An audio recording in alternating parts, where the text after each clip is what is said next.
EMPSC कट्टा चॅनलचे latest video सर्वात आधी पाहण्यासाठी चॅनलला सबस्क्राइब करा आणि हा बेल आयकॉन दाबायला विसरू नका।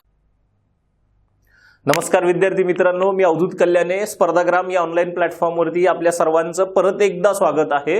मित्रांनो, ज्या परीक्षेची तुम्ही आतुरतेने वाट पाहत होतात, ज्या तारखेची तुम्ही आतुरतेने वाट पाहत होतात, ती परीक्षा, ती तारीख आता काही अवघ्या दिवसांवरती येऊन थांबलेली आहे आणि प्रत्येकाच्या मनामध्ये आहे की प्रत्येकाला वाटतं की आपण ह्या एक्झाम मध्ये जास्तीत जास्त स्कोर केला पाहिजे। मग जास्तीत जास्त स्कोर करण्यासाठी काय पाहिजे, तर आपल्याला प्रत्येक विषयांमध्ये आपल्याला जास्तीत जास्त मार्क्स मिळाले पाहिजेत। तसाच आज एक सब्जेक्ट घेऊन आलो, तोच एक विषय भूगोल या विषयांमध्ये, या भूगोल हा विषय परीक्षेला सामोरं जात असताना कुठले कुठले इम्पॉर्टंट टॉपिक्स या भूगोलामध्ये बघितले पाहिजेत त्याची आपण आज चर्चा करणार आहोत। आज सविस्तर गोष्टी बघणार आहोत की प्रश्नांचे मागच्या काही व्हिडिओजमध्ये आपण एक दोन टॉपिक वरती घेतले की प्रश्न काय विचारले जातील वगैरे, पण इथून आजचा जो काही व्हिडिओ आहे, आजच्या या व्हिडिओ मध्ये बाकीचे जे काही टॉपिक्स आहेत ते टॉपिक्स असेल, भारताचा भूगोल असेल, जगाचा भूगोल असेल, ह्याच्यावरती थोडी सविस्तर चर्चा करणार आहोत। त्याच्यामध्ये मग प्रश्नांची पद्धती काय असेल, ह्या सगळ्या गोष्टींकडे आज लक्ष देऊयात। चला सुरुवात करूयात की भूगोलामध्ये साधारणतः संयुक्त परीक्षा गट ब ह्याची जी काही पूर्व परीक्षा आहे, जी आता येणाऱ्या काही दिवसांमध्ये होणार आहे, ह्या परीक्षेला सामोरं जाताना आपल्याला भूगोलाचा अभ्यास 3 टप्प्यामध्ये करावा लागेल। एक महाराष्ट्राचा भूगोल, दुसरा थोड्याशा प्रमाणामध्ये भारताचा भूगोल आणि काही महत्त्वाचे टॉपिक्स आहेत की जे जगाच्या भूगोलासाठी आपल्याला बघावे लागतील।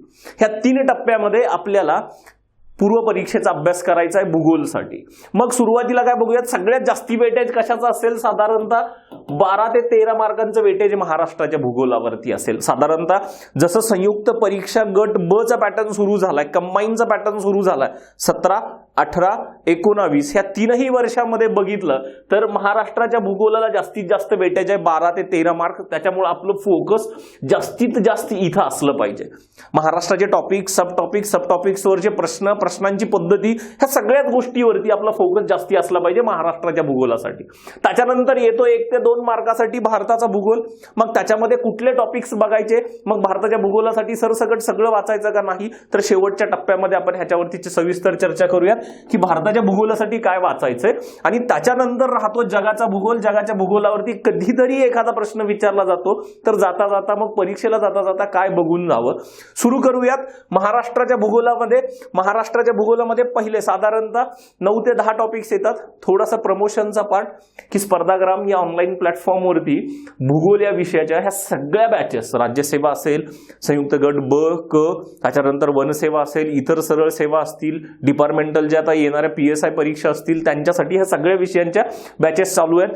तुम्ही नक्की एकदा स्पर्धाग्रामला संपर्क करा। चला पुढे जाऊयात।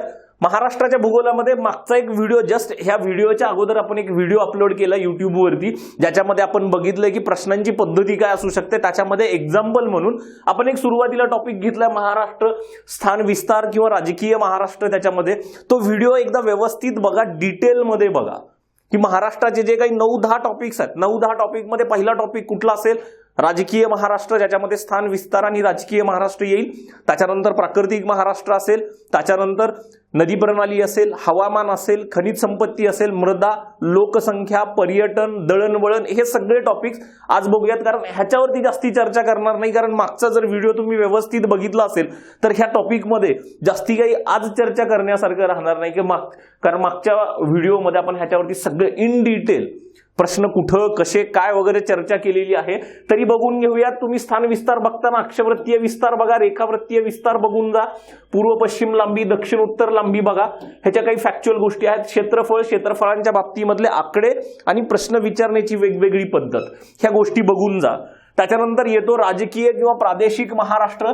प्रादेशिक महाराष्ट्र सुद्धा मी मागच्या व्हिडिओमध्ये एकदम व्यवस्थित डिटेलमध्ये घेतलाय की महाराष्ट्राची स्थापना असेल, संयुक्त महाराष्ट्राची स्थापना असेल, द्विभाषिक मुंबई राज्याची स्थापना असेल, ह्यांच्या तारखा बघणं कंपल्सरी आहे। त्याचबरोबर मग तुम्ही प्रशासकीय विभागात ज्या राजकीय सीमा आहेत, इतर कुठल्या कुठल्या राज्यांना महाराष्ट्राच्या सीमा लागून आहेत, कुठले जिल्हे लागून आहेत, 2 राज्यांना सीमा लागून असणारे जिल्हे कुठले कुठले आहेत, ह्या सगळ्या गोष्टी बघायच्या। त्याच्यानंतर प्रशासकीय विभागामध्ये मग 1960 मध्ये महाराष्ट्राची, संयुक्त महाराष्ट्राची स्थापना झाली, तर त्यावेळेस किती विभाग होते, आता किती आहेत। मग विभागामध्ये विभागांचा जिल्ह्यानुसार क्रम असेल, विभागांचा तालुक्यानुसार क्रम असेल, विभागांचा क्षेत्रफळानुसार चढता उतरता क्रम असेल, आणि सोबत नकाशे. मस्ट इम्पॉर्टंट, सध्याचा हा ट्रेंड नकाशेवाला. एक प्रश्न 100% नकाशावरती असतोय म्हणजे असतोच. चला, त्याच्यानंतर विभागानंतर येतात जिल्हे. जिल्ह्यांमध्ये मग 1960 मध्ये किती जिल्हे होते, सध्या किती आहेत, नवीन किती जिल्हे निर्माण झालेत, मूळ जिल्हे कुठले, मूळ जिल्ह्यातून नवीन कुठले, 10 जिल्हे निर्माण झालेत, ह्यांच्या तारखा जोड्या लावा. इथं जर प्रश्न आला तुम्हाला तर इथं प्रश्न काय येईल, जोड्या लावाचा प्रश्न असेल. कुठला प्रश्न असेल, जोड्या लावांचा प्रश्न असेल. रिसेंटली इथपर्यंत चला जुना ट्रेंड होता, इथं थोडासा नवीन ट्रेंड आहे. जिल्ह्यांच्या सीमा किंवा जिल्ह्यांच्या नकाशे असतील, एखाद्या जिल्ह्याला इतर कुठल्या कुठल्या जिल्ह्यांच्या सीमा वगैरे लागून आहेत हे तुम्हाला बघणं गरजेचं आहे. इथं तुम्हाला परत मॅप रिडिंग करणं गरजेचं आहे. थोडक्यामध्ये रोज एक 5-10 मिनिटं परीक्षेला जाईपर्यंत रोज एक 5 ते 10 मिनिटं मॅप रिडिंग करत चला. जास्ती वेळ नाही त्याच्यासाठी. आता क्षेत्रफळानुसार बेसिक बघून चला. मी मागच्या व्हिडिओमध्ये सांगितलं की क्षेत्रफळ कसे बघायचे, पूर्ण लक्षात ठेवायचे की अंदाजे एक आकडा लक्षात ठेवायचा, ही मागच्या व्हिडिओमध्ये चर्चा केलेली आहे. त्याच्यानंतर तालुके 1960 मध्ये किती होते, सध्या किती तालुके आहेत महाराष्ट्रामध्ये. त्याच्यानंतर सर्वाधिक तालुक्यांचा जिल्हा कुठला, सर्वात कमी वाला जिल्हा कुठला. तालुके आणि जिल्हे हा थोडासा रिसेंट ट्रेंड आहे प्रिलिम्स आणि मेन्स साठी सुद्धा. आपण प्रिलिम्स साठी आजचा व्हिडिओ जो आहे तो फक्त आणि फक्त प्रिलिम्स ओरिएंटेड आहे, त्याच्यामुळे आपण प्रिलिम्स वरतीच बोलणार आहेत. इथेही बरेच प्रश्न प्रिलिम्सला विचारले गेलेले आहेत. त्याच्यानंतर एकदा प्रश्न विचारला ह्याच्यावरती रिपीट होण्याची शक्यता थोडीशी वाटते मला. कधीतरी प्रिलिम्सला प्रश्न हा रिपीट होईल की वेगवेगळ्या 2 जिल्ह्यांमध्ये 2 वेगवेगळे तालुके आहेत पण नाव सारखं आहे.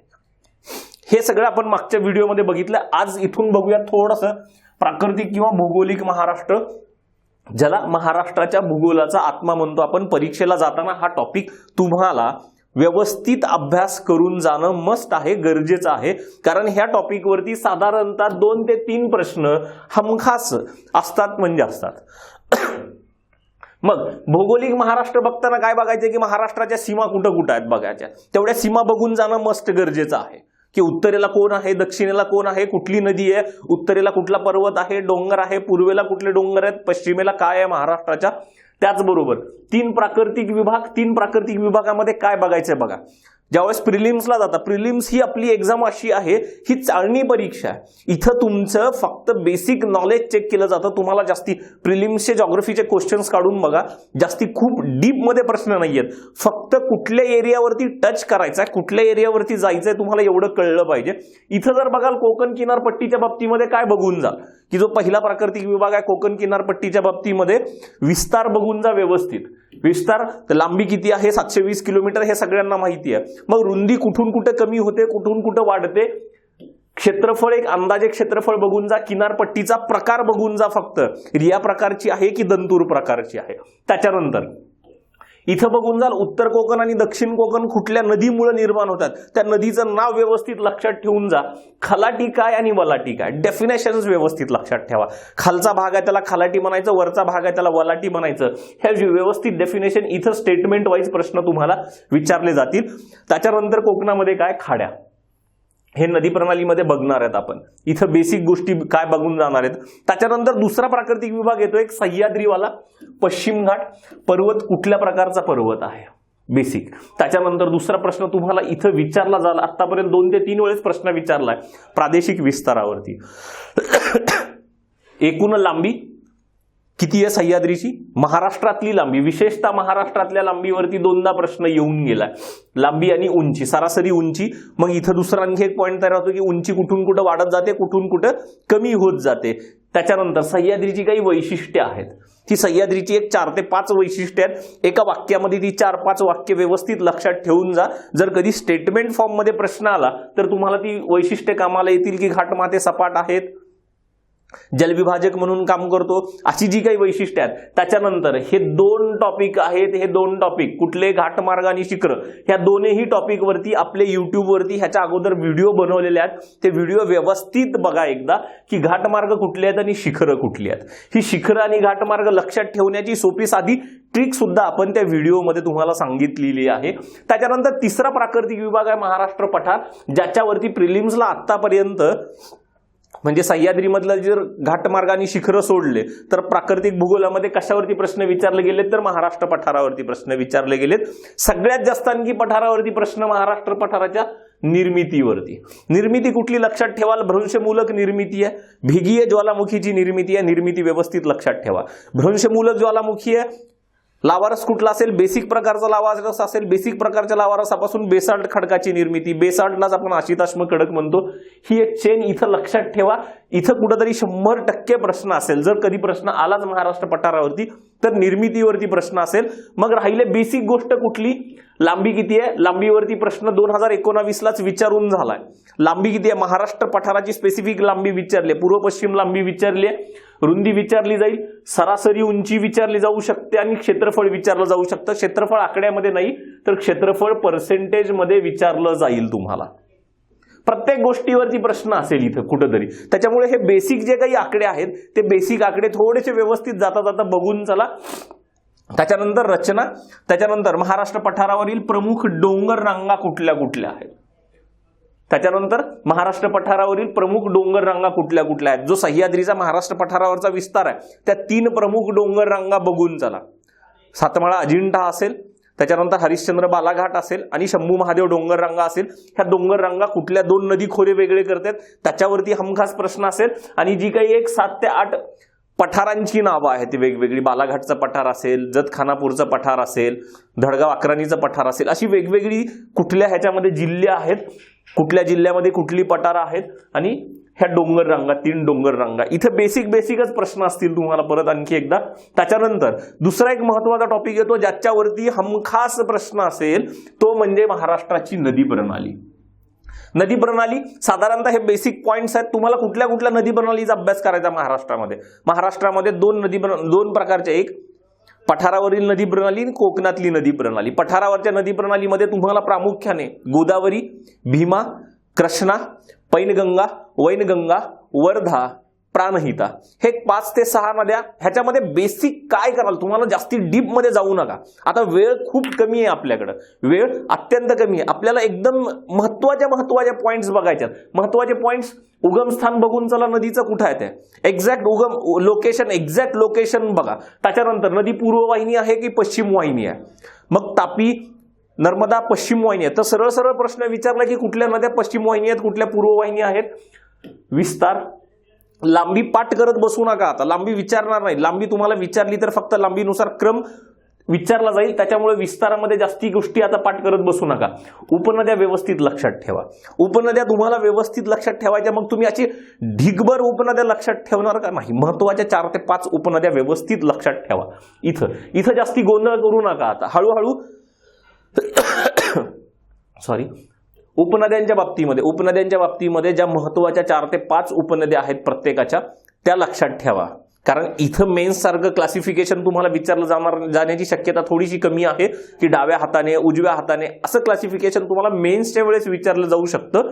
इथं खूपच काही महत्वाची उपनदी असेल, कृष्णा नदीची, जसं पैनगंगेची, कयाधू हे उजव्या बाजूने मिळणारी एकमेव उपनदी आहे. तर अशी काही स्पेसिफिक असेल तरच लक्षात ठेवा. अदरवाईज बायफर्गेशन करण्याचे जास्त प्रयत्न करू नका व्यवस्थित. त्याच्यानंतर नदी प्रवाहातली काही वैशिष्ट्ये असतील तर इथं प्रश्न येण्याची शक्यता आहे. कारण मागच्या 1-2 वर्षांमध्ये प्रश्न विचारला गेला. परत इथं प्रमुख शहर, नद्या कुठल्या कुठल्या आहेत आणि प्रमुख शहरं कुठली कुठली, मग गावं लक्षात ठेवाल का नाही. लक्षात काय ठेवाल, इथं तालुक्याची ठिकाणं आणि जिल्ह्याची ठिकाणच लक्षात ठेवा. दुसरं काही लक्षात नाही ठेवण्याची गरज नाही. आणि एखादं खूप काही प्रसिद्ध चर्चेतलं गाव असेल तर लक्षात ठेवा इथं प्रमुख शहरं कुठली कुठली आहेत. तालुका, जसं प्रवरा नदीवरती संगमनेर आहे, संगमनेर तालुका आहे, थोडंसं मोठं शहर आहे, त्याच्यामुळे संगमनेर विचारलं जाण्याची शक्यता आहे. अशी काही शहरं असतील, जिल्ह्याची ठिकाणं असतील तर लक्षात ठेवा. त्याच्यानंतर नद्यांचे संगम असतील, मुख्य नदी आणि उपनदी ह्यांचे संगम, जे संगम परत आणखी प्रसिद्ध आहेत कुठं, तिथं काही जर आणखी काही वैशिष्ट्य असेल तरच लक्षात ठेवा. छोटे छोटे संगम लक्षात ठेवण्याची आवश्यकता नाहीये.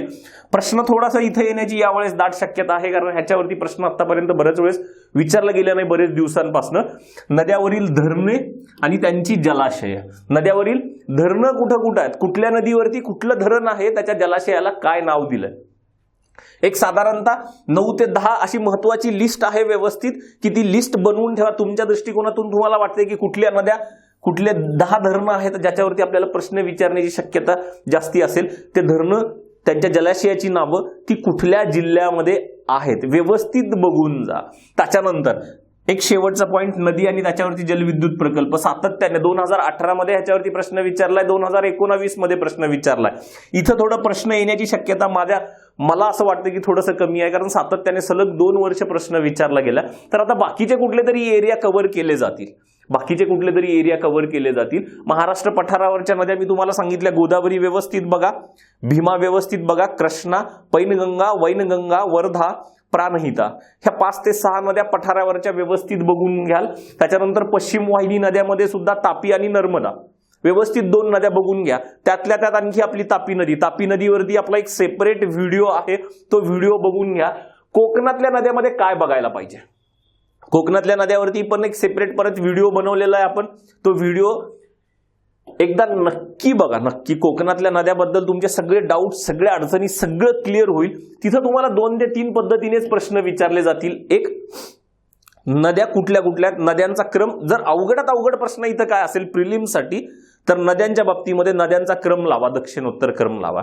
सोपी गोष्ट काय असेल, कुठली नदी कुठली खाडी निर्माण करते, जोड्या लावाचा प्रश्न, किंवा कुठली खाडी कुठल्या जिल्ह्यामध्ये आहे. एक बेसिक प्रश्न विचारले जातील. साधारणतः ह्या 3 टप्प्यामध्ये प्रश्न विचारले जातील कोकणातल्या नद्यांवरती तुम्हाला.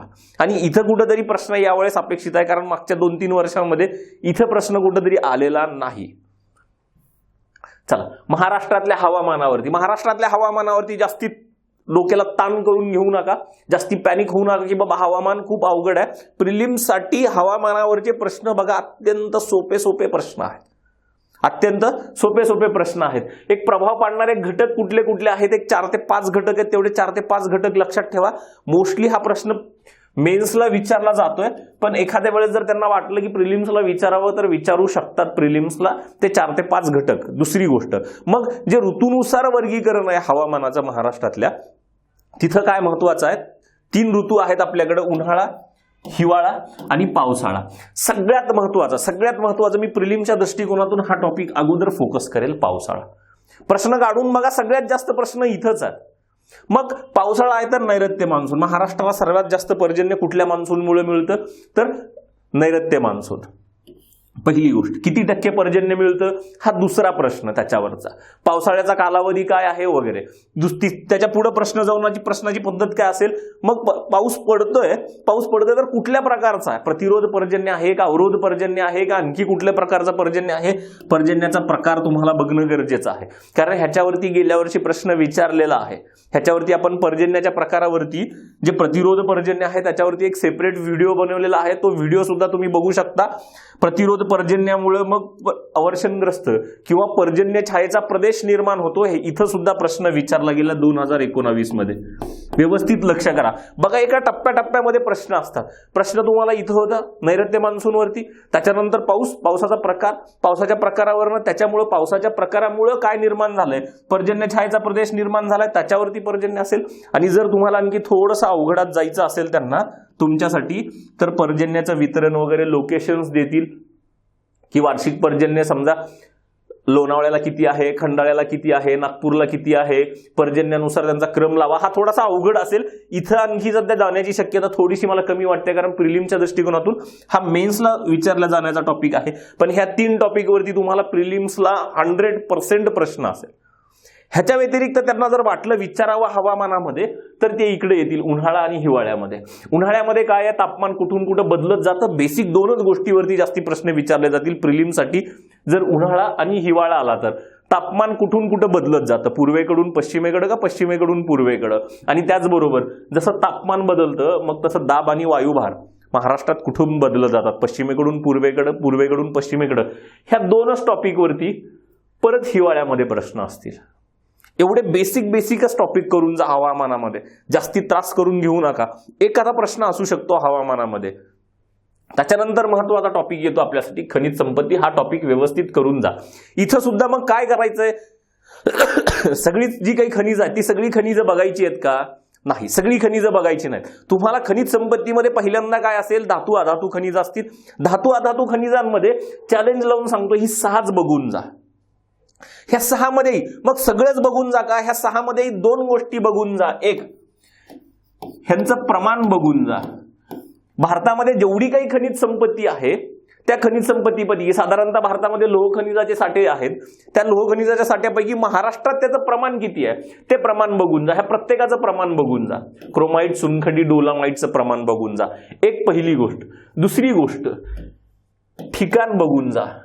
काय बघून जा? ठिकाण, की कुठं आढळतं. मग लोह खनिज कुठं आढळतं, बॉक्साईट कुठं, मॅग्नीज कुठं, क्रोमाइट, चुनखडी, डोलामाइट आढळतात कुठं. सर्वात जास्त आढळणारा जिल्हा व्यवस्थित लक्षात ठेवा. जास्त डीप मध्ये जाऊ नका. मी मागेही खनिज संपत्तीवरती एक व्हिडिओ बनवला. त्या व्हिडिओमध्ये मी सांगितलं की प्रिलिम्सला ज्यावेळेस प्रश्न असतो, प्रश्न एखाद्या जिल्ह्यांवरतीच असतो. मोस्टली प्रश्न काय असेल, जोड्या लावा. एका बाजूला 4 खनिज दिली जातील, दुसऱ्या बाजूला त्यांचे 4 जिल्हे दिले जातील की कुठले खनिज कुठल्या जिल्ह्यामध्ये आढळतं. ह्याच पद्धतीचा अभ्यास करून ना. ह्याच्यामध्ये जास्ती त्रास करून घेऊ नका, जास्ती वेळ ह्याच्यामध्ये घालवत बसू नका. 2 गोष्टी प्रामुख्याने करा आता शेवटच्या टप्प्यामध्ये. एक, ह्यांचं प्रमाण बघा की देशाच्या एकूण खनिज संपत्तीपैकी किती आहे, आणि त्याच्यानंतर ह्यांची ठिकाणं बघा. महत्वाची ठिकाणं बघा व्यवस्थित. जसं लोह खनिज आहे, गडचिरोलीमध्ये सर्वात जास्त आहे. मग गडचिरोली जिल्हा, गडचिरोलीमध्ये कुठले लोकेशन्स आहेत, 1-2 नावं व्यवस्थित लक्षात ठेवा. ह्या पद्धतीने तुम्ही ही सगळी खनिज, धातू अधातू खनिज बघू शकता. त्याच्यानंतर दुसरा प्रश्न येतो ऊर्जा संसाधने. इथं थोडासा डीपमध्ये जाऊन कधीतरी प्रश्न विचारते एमपीएससी. ह्या 2 गोष्टीवरती जास्ती फोकस करा. दगडी कोळसा आणि खनिज तेल. दगडी कोळशामध्ये काय फोकस कराल, परत दगडी कोळशाचे प्रकार. मग पीठ कुठला, लिग्नाइट कुठला, बिटुमिनस कुठला, अँथ्रासाइट कुठला, त्यांच्यामध्ये कार्बनचं प्रमाण किती वगैरे ह्या गोष्टी बघा इथं दगडी कोळशामध्ये. दगडी कोळसा कुठले लोकेशन्स महाराष्ट्रामध्ये आढळतो कुठं, ज्या भारतामध्ये जेवढे काही दगडी कोळशाचे साठे आहेत त्याच्यापैकी किती कुठल्या प्रकारचा साठा आहे, प्रकार एक. दुसरी गोष्ट, ठिकाण. दगडी कोळशाचे प्रकार, मग गोंडवाना कालीन आहे का आणखी कुठला आहे तो एक प्रकार बघा, आणि ठिकाणं कुठली कुठली आहेत. खनिज तेल. खनिज तेल कुठं कुठं आढळतं आपल्याला. तुम्ही जर बघितलं असेल मागं काही प्रश्न विचारलेत खनिज तेलावरती, की जी काही बॉम्बे हाय म्हणून साईट आहे, बॉम्बे हायला किंवा त्या बॉम्बे हायला खनिज तेलाचं उत्पादन कधी करायला सुरुवात झालं, कुठली जहाज आहे, ती तारीख वगैरे विचारली जाते. असे काही फॅक्च्युअल प्रश्न इथं विचारले जाण्याची शक्यता आहे. ह्याच्यावरती प्रश्न काही थोडेसे आतापर्यंत कधी नाही आहेत, कारण विचारण्यासारखं इथं जास्त नाहीये. हे 2 टॉपिक व्यवस्थित फोकस करा प्रिलिम्सला जाताना. बेसिक फॅक्ट्स बघून जा. त्याच्यानंतर नवीकरणीय ऊर्जा स्त्रोत. नवीकरणीय ऊर्जा स्त्रोतांमध्ये काय, इथं अणुऊर्जा तुम्हाला इकडंच येईल, इथं येणार नाही. अणुऊर्जा इथं येणार नाही. पवन ऊर्जा आणि सोलार, जास्तीत जास्त पवन ऊर्जेवरती फोकस करा. नवीकरणीय मध्ये पवन ऊर्जा असेल, सोलार असेल, बायोगॅस असेल, बायोमास असेल, पण फोकस कशावरती तुम्हाला जास्ती करायचा आहे, पवन ऊर्जेवरती. पवन ऊर्जेचा पहिला प्रकल्प कुठला आहे, त्याच्यानंतर सर्वात जास्त पवनचक्क्या कुठं आहेत वगैरे वगैरे, काय सध्या स्थापित क्षमता काय आहे, पवन ऊर्जेच्या बाबतीमध्ये महाराष्ट्राचा देशात कितव्या क्रमांकावरती आहे, पहिलं राज्य कोण आहे. हे जे काही बेसिक फॅक्ट्स आहेत पवन ऊर्जेच्या बाबतीमध्ये, हे बेसिक फॅक्ट्स बघा पवन ऊर्जेच्या बाबतीमध्ये. सोलारच्या बाबतीमध्ये फक्त जर काही नियोजित प्रकल्प कुठं जरी असेल मोठा, किंवा सध्या अस्तित्वात असलेला सर्वात मोठा सोलार प्रकल्प कुठला, किंवा काही आणखी काही भविष्यामध्ये अस्तित्वात येणार आहेत प्रकल्प, अशी काही नियोजित प्रकल्प असतील तर सोलारच्या बाबतीमध्ये बघून जा. चला पुढे जाऊयात. त्याच्यानंतर इथं मला आणखी थोडं महत्व द्यावं वाटतं या वर्षीच्या प्रिलिमसाठी, की विद्युत निर्मिती. विद्युत निर्मितीमध्ये जर बघाल तुम्ही 3 प्रकारची विद्युत निर्मिती, औष्णिक, जलविद्युत निर्मिती आणि अणुऊर्जा. इथं बघेल जर मागच्या 2 वर्षापासून ह्या जलविद्युत निर्मितीवरती सातत्याने प्रश्न विचारला गेला. 2018 वरती याच्यामध्ये प्रश्न आहे, 2019 मध्ये याच्यावरती प्रश्न आहे. यावर्षी इथं कुठंतरी फोकस असू शकतं यावर्षी. औष्णिकमध्ये जर त्यांचा फोकस असेल, औष्णिकमध्ये जर काय फोकस असेल तर त्यांचा प्रकल्प विचारतील, कुठला प्रकल्प आणि त्याचे जिल्हे विचारतील.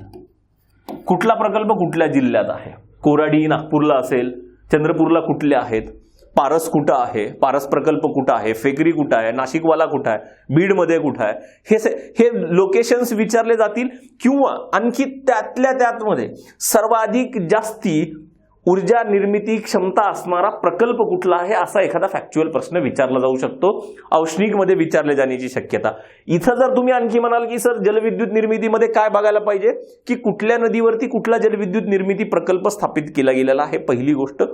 दुसरी गोष्ट, कुठला जलविद्युत निर्मिती प्रकल्प कुठल्या जिल्ह्यामध्ये आहे, आणि सर्वाधिक जास्त क्षमतेचा जलविद्युत निर्मिती प्रकल्प. इथं थोडंसं आणखी या. अणुऊर्जेवरती बरेच दिवस झालं प्रश्न विचारलेला नाहीये.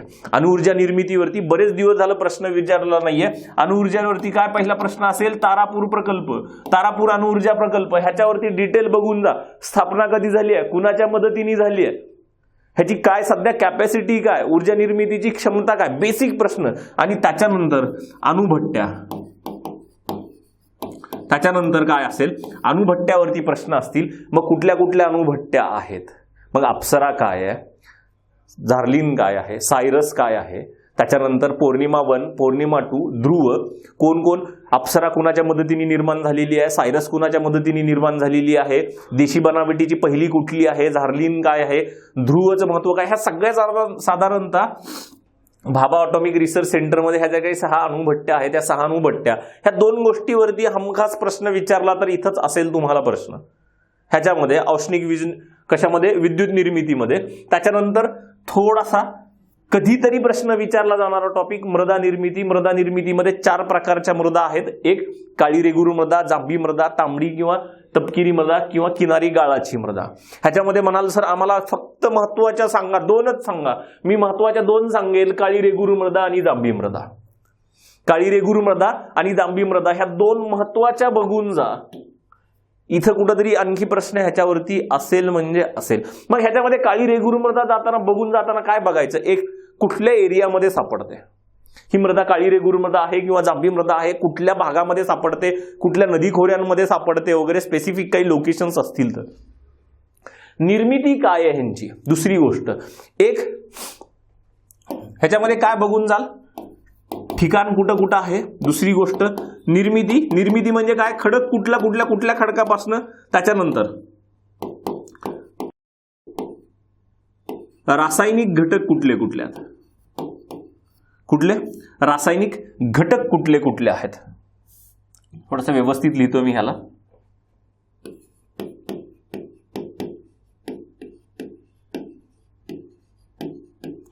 रासायनिक घटक कुठले आहेत, इथं व्यवस्थित प्रश्न विचारला जाऊ शकतो. इथंच थोडंसं कॉम्प्लिकेशन होऊ शकतो, तुम्हाला अवघड थोडासा. रासायनिक घटक ह्याच्यामध्ये कुठले येऊ शकतात.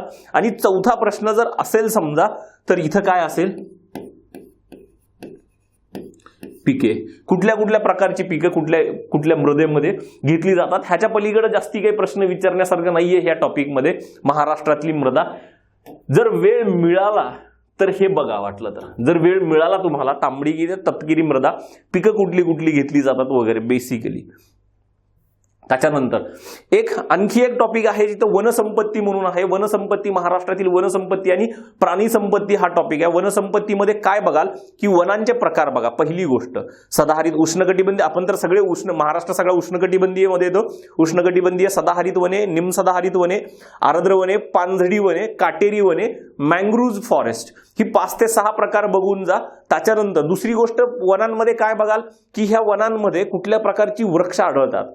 प्रत्येकाच्या मध्ये सदाहरित मधली काही स्पेसिफिक वृक्ष आहेत, ती 4 ते 5 नावं व्यवस्थित लक्षात ठेवा. तुम्हाला कधी कधी झाडांची नावं दिली जातात आणि ही झाडं खालीलपैकी कुठल्या वनांमध्ये आढळतात हे विचारलं जातं तुम्हाला. त्याच्यामुळे ती गोष्ट व्यवस्थित लक्षात ठेवा. निमसदाहरितवाली 4-5 नावं वेगळी करा, आर्द्रवाली वेगळी करा, पानझडीवाली वेगळी करा थोडीशी नावं सगळी.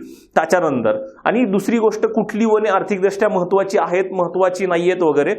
प्राणी संपत्तीमध्ये काय विचारलं जाऊ शकतं, प्राणी संपत्तीमध्ये मग तुमचे टायगर रिझर्व्ह आहेत महाराष्ट्रात, तर किती आहेत, कुठं आहेत. त्याच्यानंतर नॅशनल पार्क्स आहेत, राष्ट्रीय उद्यान आहेत, ती राष्ट्रीय उद्याने महाराष्ट्रात किती आहेत, कुठं आहेत. आणि इतर जी काही रिझर्व्ह आहेत त्या रिझर्व्ह बद्दल तुम्हाला जिल्हे आणि ती रिझर्व्ह विचारली जातील. कुठल्या ह्याच्यासाठी, फक्त ठिकाणं विचारली जातील. जास्त डीप मध्ये बसू नका की बाबा एखादं अभयारण्य आहे, ते अभयारण्य एखाद्या पक्ष्यांसाठी किंवा प्राण्यांसाठी फेमस आहे, असं जास्ती डीप मध्ये बघत बसू नका. एखाद्या कुठल्या जिल्ह्यामध्ये कुठलं अभयारण्य आहे आणि खूपच फेमस असेल तरच व्यवस्थित लक्षात ठेवा. की बाबा एखाद्या बुलढाण्यामध्ये आणखी एखादं अभयारण्य आहे, तर ते बुलढाण्यामध्ये कुठले अभयारण्य आहेत त्यांच्या जोड्या लावा, ह्याच्यावरती प्रश्न असू शकेल. त्याच्यानंतर टॉपिक येतो महत्वाचा टॉपिक, लोकसंख्या, स्थलांतर आणि आदिवासी जमाती. हा टॉपिक मित्रांनो व्यवस्थित करा, ह्याच्यावरती प्रश्न असतात. इथं थोडासा नेमका अंदाज बांधणं थोडंसं अवघड आहे. फक्त प्रश्न डीप मध्ये असतील का वरवरचे असतील ह्याचा अंदाज आपण व्यवस्थित बांधू शकतो, पण टॉपिक वेगवेगळे आहेत की ह्याच्यावरती कुठेही प्रश्न विचारले जाऊ शकतात. हा टॉपिक तुम्हाला थोडासा डिटेलमध्ये करणं गरजेचं आहे. ह्या टॉपिकमध्ये काय बघायचं आपल्याला की महाराष्ट्राची लोकसंख्या किती आहे 2011 मध्ये, 1 मध्ये किती होते, कितीने वाढली आहे, सर्वाधिक जास्त लोकसंख्या असणारे जिल्हे, सुरुवातीचे 1-2-3 जिल्हे व्यवस्थित लक्षात ठेवा, शेवटचे 1-2-3 जिल्हे लक्षात ठेवा. पहिले 5-10 शेवटचे 5-10 लक्षात ठेवण्याची काही आवश्यकता नाहीये. मग लोकसंख्येमध्ये वाढ झाली आहे 2001 ते 2011 ह्या दशवार्षिकमध्ये लोकसंख्येमध्ये वाढ झाली आहे. तर मग ती कितीने वाढ झाली आहे काय वगैरे त्याचं पर्सेंटेज, एक्झॅक्ट पर्सेंटेज, ते पहिले 2 ते 3 जिल्हे, मी तर म्हणेल लोकसंख्येच्या वाढीच्या बाबतीत पहिले 2 ते 3 जिल्हेच महत्वाचे आहेत आणि सर्वात कमी लोकसंख्येची वाढ असणारी शेवटचे 2 ते 3 जिल्हे. ह्याच्यावरती सुद्धा मित्रांनो आपला लोकसंख्येवरती एक सेपरेट व्हिडिओ आहे, तो व्हिडिओ बघा व्यवस्थित एकदा, त्याचा 100% फायदा होईल तुम्हाला, कारण तो व्हिडिओ आपण डिटेलमध्ये व्यवस्थित अनालिसिस करत घेतलाय. आपण सगळी नावं, सगळे आकडेवारी, सगळ्या गोष्टी घेतल्यात आपण. तुम्हाला आणखी लोकसंख्येची वाढ आहे इथं जास्त डीप प्रश्न असणार नाही, पण लोकसंख्येच्या घनतेवरती मात्र 100% आजूबाजूंच्या आकड्यांवरती प्रश्न असेल. हा पॉइंट तुम्हाला जास्ती डिटेलमध्ये बघून जावा लागेल, कारण ह्याच्यावरती अगोदरचे जे काही प्रश्न आहेत त्या प्रश्नानुसार असा अंदाज आहे की महाराष्ट्रातल्या कुठल्याही जिल्ह्यातली लोकसंख्येची घनता वगैरे काहीही प्रश्न विचारले जाऊ शकतात. हा पॉइंट व्यवस्थित करा. मग लिंग गुणोत्तर आहे, लिंग गुणोत्तरामध्येही प्रश्न जास्त डीप असणार नाहीत. बाललिंग गुणोत्तर इथेही प्रश्न वरवरचे असतील, बाललिंग गुणोत्तरामध्येही प्रश्न वरवरचे असतील. इथं तर सुरुवातीचे 1-2 जिल्हेच लक्षात ठेवा, पहिले 1-2 शेवटचे 1-2 मध्ये जिथेही कुठेही असेल सर्वाधिक जास्त लिंग गुणोत्तर, सर्वात कमी लिंग गुणोत्तर जे काही जिल्हे आहेत पहिले 1 ते 2 इथं सुद्धा बाललिंग गुणोत्तरामध्ये सुद्धा जास्त डीप मध्ये करत बसू नका. इथं साक्षरता, साक्षरतेवरती सुद्धा सेम तसंच आहे की साक्षरता किती होती, कितीने फरक पडला, कितीने वाढली आहे साक्षरता, महिला साक्षरता कितीने वाढली आहे, पुरुष साक्षरता कितीने वाढली आहे. महिला साक्षरतेमध्ये सर्वाधिक अग्रेसर असणारा जिल्हा व्यवस्थित लक्षात ठेवा, सर्वात कमी वाला जिल्हा लक्षात ठेवा साक्षरतेच्या बाबतीमध्ये. त्याच्यानंतर इकडे या थोडंसं शहरी व ग्रामीण लोकसंख्या. इथं तुम्हाला आकडे थोडेसे पॉइंटमध्ये किंवा पर्सेंटेजमध्ये विचारले जातील की महाराष्ट्रामध्ये मग एकूण लोकसंख्येमध्ये शहरी लोकसंख्येचं प्रमाण काय आहे, ग्रामीण लोकसंख्येचं प्रमाण किती आहे, शहरी लोकसंख्येचे जिल्हे कुठले आहेत, ग्रामीण लोकसंख्या सर्वाधिक असणारे जिल्हे कुठले आहेत, हे प्रश्न तुम्हाला इथं अपेक्षित आहेत. हा टॉपिक व्यवस्थित करा, हा लोकसंख्याचा टॉपिक आहे, डिटेलमध्ये करा. इथं काहीच शंका ठेवू नका की ह्याच्यावरती प्रश्न येईल नाही येईल. त्याच्यानंतर अनुसूचित जाती आणि अनुसूचित जमातीचे दरवर्षी कुठं ना कुठेतरी प्रश्न आहे. अनुसूचित जातीच्या लोकसंख्येवरती किंवा अनुसूचित जमातीच्या लोकसंख्येवरती हमखास प्रश्न आहे. जर विचारलं तर आतापर्यंत इकडे प्रश्न कधी आले नाहीयेत, ह्या 2 टॉपिकवरती आतापर्यंत कधी प्रश्न आले नाहीयेत की महाराष्ट्रामध्ये धर्मनिहाय लोकसंख्येचं प्रमाण किती आहे, मग हिंदूंचं प्रमाण किती, मुस्लिम किती, शीख किती, बौद्ध किती, जैन किती, ह्यांचं प्रमाण आणखी विचारलं गेलं नाहीये. त्याचबरोबर जी काही भाषानिहाय लोकसंख्या आहे, मराठी बोलणारे किती आहेत, हिंदी बोलणारे किती आहेत, उर्दू बोलणारे किती आहेत, तेलुगू, तामिळ, कानडी बोलणारे किती आहेत, ह्यांचं प्रमाण आणखी विचारलं गेलेलं नाही. मे बी यावेळेस त्याच्यावरती प्रश्न असू शकतो. पहिले ऍटलिस्ट 3-4 जे काही पर्सेंटेजवाले आहेत धर्मांची नावं आहेत ती व्यवस्थित लक्षात ठेवणं गरजेचं आहे.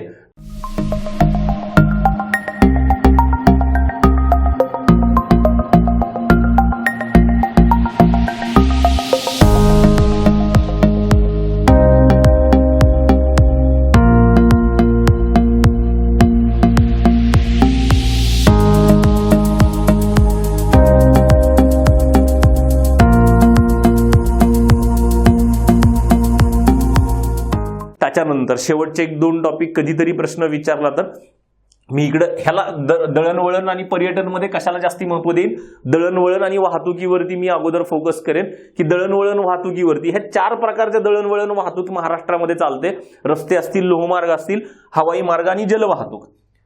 मग तुम्ही म्हणाल सगळंच बघायचंय का, तर मी म्हणाल प्रिलिम्सला जाताना सगळ्यात अगोदर काय बघाल, ह्या 2 गोष्टी बघाल, रस्ते आणि लोहमार्ग.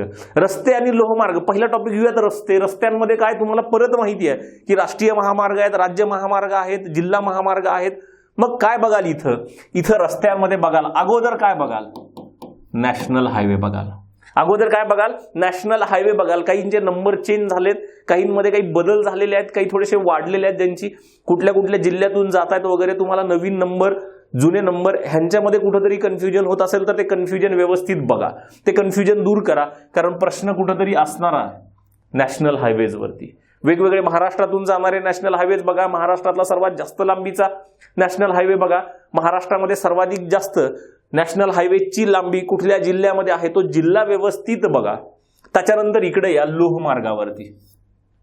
लोहमार्गाचे प्रकार मग काय, ब्रॉड गेज काय, मीटर गेज काय, नॅरो गेज काय आहे, आता सध्या लांबी किती आहे लोहमार्गाची, महाराष्ट्रातली लांबी किती आहे, देशाच्या एकूण लोहमार्गाच्या लांबीपैकी त्याचं प्रमाण किती आहे, लोहमार्गाचं विद्युतीकरण किती झालंय वगैरे वगैरे सगळे प्रश्न तुम्हाला इथं या लोहमार्गामध्ये. त्याच्यानंतर जी काही ऑफिसेस आहेत, हेडक्वार्टर्स आहेत, जी काही 16-17 सेक्शन्स आहेत रेल्वेची, त्याच्यापैकी किती हेडक्वार्टर्स महाराष्ट्रामध्ये आहेत, आणि सोबत ह्याच्यामध्ये महत्वाचा एक पार्ट बघाल, कोकण रेल्वे. कोकण रेल्वेवरती खूप डिटेलमध्ये प्रश्न आलेत प्रिलिम्सला, त्याच्यामुळे Konkan railway top to bottom सगळा बघून जा. स्थापना कधी झाली आहे, महामंडळाची स्थापना कधी झाली आहे, प्लॅन अस्तित्वात कधी आलाय, किती किलोमीटर आहे, त्याच्यामध्ये कुठले कुठले महाराष्ट्रातले स्टेशन्स कुठले आहेत, सर्वात उत्तरेकडचं सर्वात दक्षिणेकडचं स्टेशन कुठं आहे, सर्वात मोठा बोगदा कुठं आहे, सर्वात मोठा पूल कुठं आहे, कुठल्या नदीवरती आहे, कुठल्या जिल्ह्यात आहे, सगळ्या बेसिक डिटेल्स बघून जा कोकण रेल्वेच्या बाबतीमध्ये. इथे एक्सक्यूज देऊ नका. आणि जर वेळ मिळाला तुम्हाला तर हवाई मार्ग. हवाई मार्गामध्ये काय बघाल फक्त की एक, आंतरराष्ट्रीय विमानतळ कुठं आहेत महाराष्ट्रामध्ये, आंतरराष्ट्रीय विमानतळ कुठं कुठं आहेत, त्यांची काय नावं आहेत, आणि काही सध्या प्रस्तावित आंतरराष्ट्रीय विमानतळ आहेत महाराष्ट्रामध्ये 1-2 जागी, ती जागा बघून जा फक्त. जलवाहतुकीमध्ये जास्ती काही प्रश्न नाहीयेत, विचारले तर छोटी बंदरं असतील, मोठी बंदरं 2 आहेत, एक मुंबई बंदर आणि दुसरं जवाहरलाल नेहरू बंदर, JNPT आपण ज्याला म्हणतो, त्या 2 बंदराबद्दल माहिती बघून जा. पण ह्या 2 बद्दल अगोदर, त्याच्यानंतर हे इकडे या पर्यटनामध्ये काय बघाल, साधारणतः धार्मिक पर्यटन. धार्मिक पर्यटनामध्ये मंदिरामध्ये जोड्या लावा वगैरे असतील, गणपतीचे मंदिर असतील, देवीचे मंदिर असतील, महादेवाची असतील, हनुमानाची असतील, विचारली तर. त्याच्यामध्ये आणखी काय, मशिदी येतील, प्रसिद्ध चर्च असतील, कुठल्या दर्गा असतील, इथं विचारलं जाऊ शकतं मंदिरांमध्ये. सांस्कृतिक पर्यटनामध्ये लेण्या, प्रसिद्ध लेण्या, एक अजिंठा, त्याच्यानंतर वेरूळ, त्याच्यानंतर घारपूर ज्याला एलिफंटा लेण्या म्हणतो, ह्यांच्याबद्दलची बेसिक माहिती, कधी युनेस्कोनी त्याला जागतिक दर्जा दिला वगैरे त्या गोष्टी असतील. आणि प्रत्येक जिल्ह्यामध्ये काही जोड्या, जर कधी विचारलं समजा तुम्हाला एखाद्या लेणीचं नाव दिलं, कुठल्या जिल्ह्यामध्ये आहे, अशी एक लिस्ट आहे साधारणतः 8 ते 9 जिल्ह्यांची. त्या 8 ते 9 जिल्ह्यांमध्ये कुठल्या कुठल्या लेण्या आहेत ह्या बेसिक गोष्टी बघून जा. थंड हवेची ठिकाणं, इथं काही जास्त फोकस करण्याची गरज नाही, कारण हे तुम्हाला माहितीच आहे, तुमच्या आवडीचा विषय आहे. बीच कुठले कुठले आहेत, सागरी बेट, किल्ले, हा बेसिक पार्ट आहे, तुमच्या आवडीचा भाग आहे. तुम्ही साधारणतः सातत्याने फिरत असता, त्याच्यामुळे ह्या गोष्टी तुम्हाला माहिती असणं मस्ट आहे, आणि असतीलही माहिती तुम्हाला. पण ह्याच्या अगोदरपेक्षा इथं तुम्हाला, चला ठीक आहे, हे थोडंसं अंदाजे येऊ शकतं तुम्ही फिरला असाल, पण ह्याच्या अगोदरचे टॉपिक्स होते, ह्या अगोदरच्या टॉपिक्सवरती तुम्हाला अभ्यास करून जाणं, बेसिक करून जा. कारण मी तुम्हाला सुरुवातीलाही सांगितलं लेक्चरच्या की ही प्रिलिम्स आहे, पूर्व परीक्षा आहे, इथं प्रश्न खूप बेसिक असतात, फक्त तुम्ही त्या गोष्टींपर्यंत पोहोचलात की नाहीये हे बघणं अपेक्षित असतं आयोगाला. हा झाला जरा महाराष्ट्राच्या भूगोलाचा भाग सगळा. इथून पुढे बघूयात, चला बेसिक आणखी एक थोडंसं प्रमोशनचं. आता प्रिलिम्स जवळ आली आहे तर सगळेच प्रमोशन करतात, आपण कशाला मागं राहायचंय. आपल्या महाराष्ट्र भूगोल आहे, कारण संयुक्त गट ब पूर्व परीक्षेला तुम्हाला महाराष्ट्राचा भूगोल खूप महत्वाचा आहे. तर ह्या महाराष्ट्राच्या भूगोलाची ह्या 2 बॅचेस आपल्या स्पर्धागृहावरती उपलब्ध आहेत. ह्या महाराष्ट्र भूगोलाची साधारणतः ही 31 ते 32 लेक्चरची पूर्ण बॅच आहे. ह्या बॅचमध्ये तुम्हाला पूर्ण व्हिडिओज आणि नोट्स मिळतील. आणि दुसरी एक बॅच आहे आपली, ज्याला आपण 1 डे रिव्हिजन बॅच म्हणतो, मॅरेथॉन बॅच म्हणतो, साधारणतः 9 तासांची बॅच आहे. ह्या बॅचमध्ये तुम्हाला 9 तासामध्ये पूर्ण कंबाईनचा जो काही भूगोल आहे तो पूर्ण कंबाईनचा भूगोल कव्हर केलेला आहे. चला पुढे जाऊयात. बघायचं काय आपल्याला, तुम्हाला प्रश्न पडतो परत की सर मग भारताचा महाराष्ट्राचा भूगोल ठीक आहे, मग भारताच्या भूगोलावरती 1-2 प्रश्न असतात, तर तिथं काय करायला पाहिजे. मित्रांनो, साधारणतः आपला फोकस मी सुरुवातीला सांगितलं 12 ते 13 क्वेश्चन्स जे महाराष्ट्राच्या भूगोलावरती आहेत तो अगोदर पार्ट आपल्याकडनं व्यवस्थित झाला पाहिजे. त्या 12-13 पैकी एकही मार्क आपला मिस नाही झाला पाहिजे. मग त्याच्यानंतर आपण पुढच्या दुसऱ्या 2 गोष्टींची स्ट्रॅटेजी करूयात, भारताचा भूगोल आणि जगाचा भूगोल. मग तुमचा महाराष्ट्राचा भूगोल पूर्ण झाल्यानंतर तुम्ही ज्यावेळेस भारताच्या भूगोलाकडे वळता त्यावेळेस तिथे एक 5 ते 6 घटक आहेत. ते 5 ते 6 घटक अत्यंत बेसिक मध्ये करा, अत्यंत बेसिक मध्ये. 5 ते 6 घटक कुठले आहेत तिथं? एक पहिला राजकीय भारत आहे. राजकीय भारतामध्ये काय बघाल इथं? परत भारताचं अक्षवृत्त, भारताचं रेखावृत्त, इथंही सुद्धा भारताचं क्षेत्रफळ बघाल. जगाच्या ह्याच्यामध्ये भारताचं क्षेत्रफळ किती आहे, किती टक्केमध्ये त्याचं प्रमाण किती बसतं ते बघा. त्याच्यानंतर भारताची भूसीमा बघा, भारताची एकूण सागरी सीमा बघा. ह्या बेसिक गोष्टी आहेत. जास्त डीप मध्ये जाण्याचा प्रयत्न करू नका. एकदम फॅक्च्युअल गोष्टी आहेत ना, वन लाइनर टाईप गोष्टी आहेत. कारण प्रश्न बघा तुम्ही, वन लाइनर टाईपच प्रश्न आलेले आहेत आतापर्यंत, असे खूप काही डिटेल प्रश्न आलेले नाहीयेत. हे सगळे राजकीय भारतावरती. कुठलंही पुस्तक ज्याच्यामध्ये वन लाइनर्स तुम्हाला सापडतील असं कुठलंही पुस्तक तुम्ही घ्या आणि ह्या पुस्तकातून बेसिक एक समजा राजकीय भारत आहे, राजकीय भारतावरती एक 15 ते 20 फॅक्ट्स असतील. ते फॅक्ट्स व्यवस्थित महत्वाचे फॅक्ट्स बाजूला काढा, तेवढेच महत्वाचे फॅक्ट्स वाचा. पूर्ण पुस्तक वाचण्याचा प्रयत्न करू नका. इथं काय प्राकृतिक भारतावरती 5 ते 6 प्राकृतिक प्रकार आहेत बा. भौगोलिक विभाजन होतं भारताचं. त्याच्यामध्ये एक पहिलं हिमालय असेल तर हिमालयामध्ये काय बघाल तुम्ही? हिमालयामध्ये बघा अगोदर प्रमुख शिखरं बघा. जी 8000 शिखरं आहेत त्यांची उंचीनुसार एकदा ती अरेंज करून घ्या. एक ते 5 ते 6 शिखरं आहेत, ती 5 ते 6 शिखरं अरेंज करून घ्या उंचीनुसार किंवा पूर्व पश्चिम दिशेनुसार ती शिखरं अरेंज करून घ्या. दुसरी गोष्ट, एक शिखरे आणि त्याच्यानंतर जर कधी थोडासा अवघड प्रश्न आलाच तुम्हाला, खिंडीवरती प्रश्न येतो, कुठल्या खिंडीतून कुठं जायला रस्ता आहे, आणि दुसरी गोष्ट कुठली खिंड कुठल्या राज्यामध्ये आहे.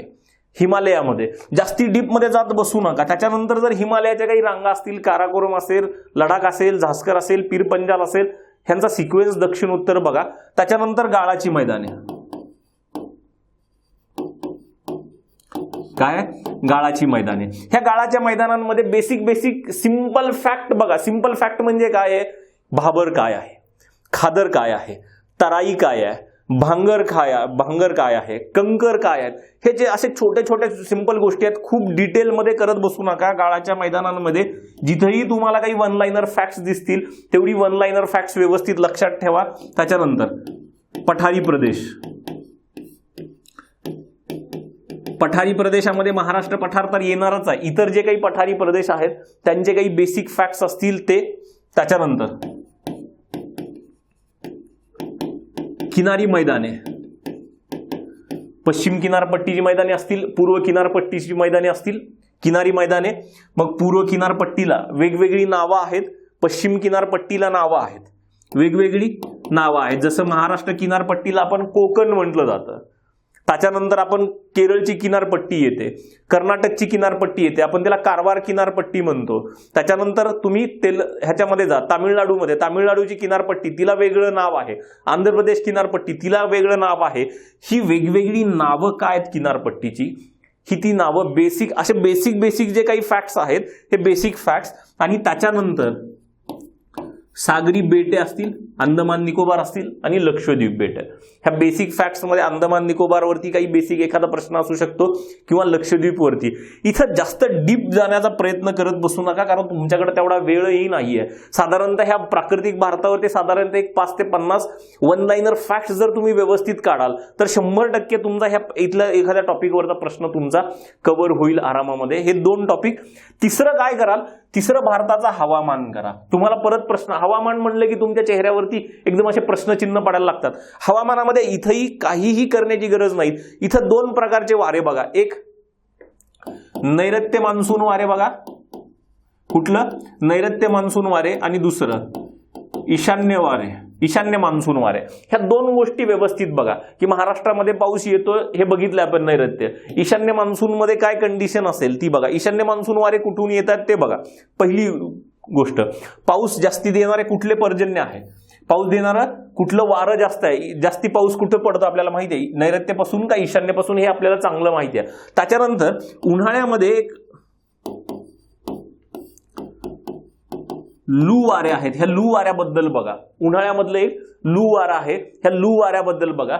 इथं जर काही बघा हवामानामध्ये भारताचं हवामान जे आहे, इथं जास्तीत जास्त कुठला टॉपिक फोकस करा, पावसाळा रिलेटेड, पावसाळ्याशी रिलेटेड ज्या काही गोष्टी असतील भारताच्या हवामानामध्ये ह्या गोष्टी फक्त अभ्यास करा. बाकीच्या गोष्टींचा नाही अभ्यास केलात, स्किप केलात तरी चालेल. प्रश्न तुम्हाला मागचे प्रश्न जर बघितले तर भारतीय हवामानावरती प्रश्न आलाय तर ह्या पावसाळ्याच्या संदर्भातच आलाय. त्याच्यानंतर भारताची नदी प्रणाली.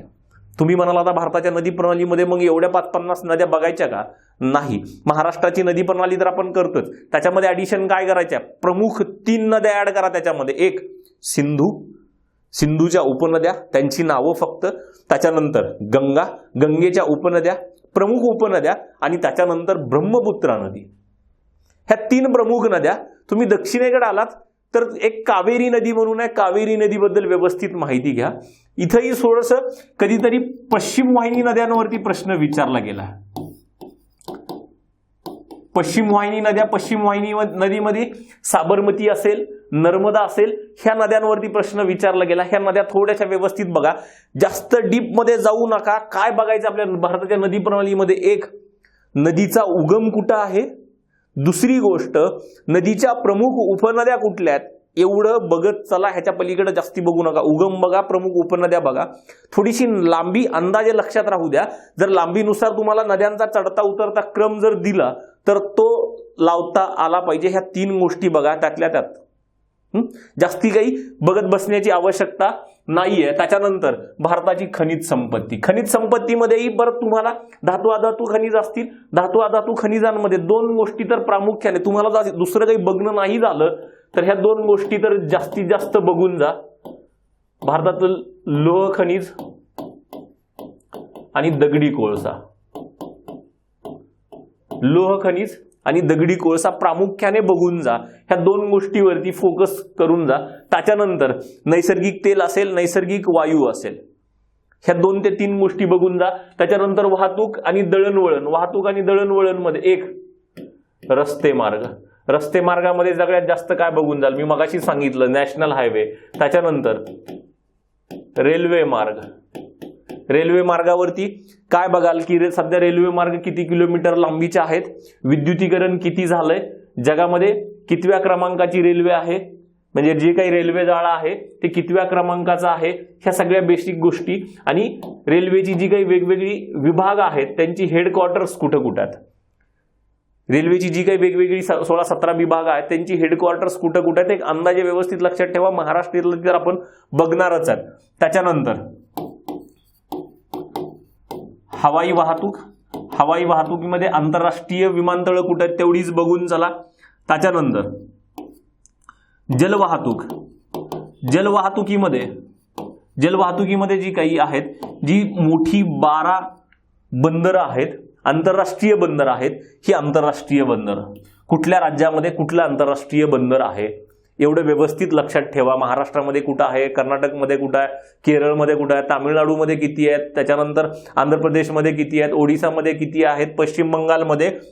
ही जलवाहतूक जी आहे ही 12 आंतरराष्ट्रीय बंदरं कुठल्या कुठल्या राज्यामध्ये आहेत, त्यांना काय नावं आहेत. इथं बेसिक बघायचं आहे, खूप डिटेल करत बसू नका. डिटेल करायला तुमच्याकडे तेवढा वेळही नाहीये आता. त्याच्यानंतर बेसिक आणखी तिसरी एक गोष्ट जगाचा भूगोल. जगाच्या भूगोलामध्ये जास्ती काही सांगणार नाही, पण तुम्ही आतापर्यंत केलेल्याच बेसिक गोष्टी आहेत. कारण जर मागचे काही प्रश्न बघितले तर ह्या 4 ते 5 गोष्टी तुम्हाला व्यवस्थित कराव्या लागतील. अक्षवृत्त महत्वाचं काय, रेखावृत्त. इथं आतापर्यंत जगाच्या भूगोलामध्ये थोडेसे प्रश्न आलेले आहेत. रेखावृत्त काय दर्शवतात, रेखावृत्त एखाद्या ठिकाणाची वेळ दर्शवतात. तर तुम्हाला त्या फॉर्मॅटमध्ये एखाद्या ठिकाणाची वेळ काढायला लावतील. प्रमाण वेळ रेखावृत्त काय, जसं भारताचं प्रमाण वेळ रेखावृत्त आहे 82 डिग्री 30 मिनिट, 82 डिग्री 30 मिनिट पूर्व, हे प्रमाण वेळ रेखावृत्त आहे. मग तुम्हाला विचारलं जाईल प्रमाण वेळ रेखावृत्त भारताचं कुठं आहे, किती आहे.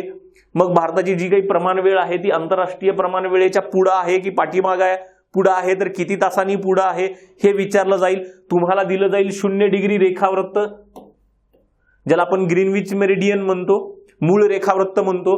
ह्या ग्रीनविच मेरिडियन वरती एखादी वेळ दिली जाईल, सकाळचे 6 वाजले असतील, तर मग भारतामध्ये किती वाजले असतील, भारतामध्ये किती वाजले असतील ह्याचा अर्थ काय, 82.5 डिग्री पूर्व रेखावृत्तावरती किती वाजले असतील, ही टाइम कॅल्क्युलेट करायला लावतील तुम्हाला. जगाच्या भूगोलामध्ये काय प्रश्न हे बेसिक विचारले जातील, तुम्हाला टाइम कॅल्क्युलेट करायला लावतील. कारण आतापर्यंत 2017 मध्ये एकदा प्रश्न विचारला होता, सौराष्ट्र म्हणजे गुजरात ते अरुणाचल प्रदेश ह्या दोघांमध्ये किती तासाचा डिफरन्स आहे, हे कशावरून निघतं, ते रेखावृत्तावरून निघतं. 2 तासाचा फरक आहे. तसाच एखादा प्रश्न तुम्हाला आता डायरेक्ट आकड्यांच्या बाबतीमध्ये दिला जाईल की 0 डिग्री रेखावृत्तावरती सकाळचे 6 वाजलेत, तर भारतामध्ये किती वाजले असतील, किंवा भारतामध्ये एखादी वेळ दिली जाईल, इकडे कुठेतरी दुसरीकडे आणखी वेळ विचारली जाईल. बघा रेखावृत्तावरून ते तुम्हाला कॅल्क्युलेट करता येतील. ते बघा आंतरराष्ट्रीय प्रमाण वेळ, मग भारताच्या पुढे आहे की आपण, आंतरराष्ट्रीय प्रमाण वेळेपेक्षा आपण भारत पुढे आहे की पाठीमागे आहे, किती तासांनी पुढे आहोत वगैरे सगळ्या गोष्टी. आंतरराष्ट्रीय वार रेषा काय आहे किंवा आंतरराष्ट्रीय दिनांक रेषा काय आहे, किती डिग्री जे रेखावृत्त आहे त्याला आपण आंतरराष्ट्रीय दिनांक रेषा किंवा वार रेषा म्हणतो. हे बेसिक एवढ्याच गोष्टी बघून जा, ह्याच्या पलीकडे जास्ती बघून जाऊ नका. मी तुम्हाला गॅरंटेड सांगतो, भूगोलामध्ये तुम्हाला 13 ते 14 मार्क्स यायला पाहिजेत. एवढ्या जर आजच्या या व्हिडिओमधल्या जर बेसिक गोष्टी करून गेलात तर 13 ते 14 मार्क्स तुम्हाला हमखास यायला पाहिजेत. आणि सगळ्यात महत्वाचं काय आहे, तर परीक्षेला जाताना किमान 1 ते 2 रिव्हिजन्स करून जा.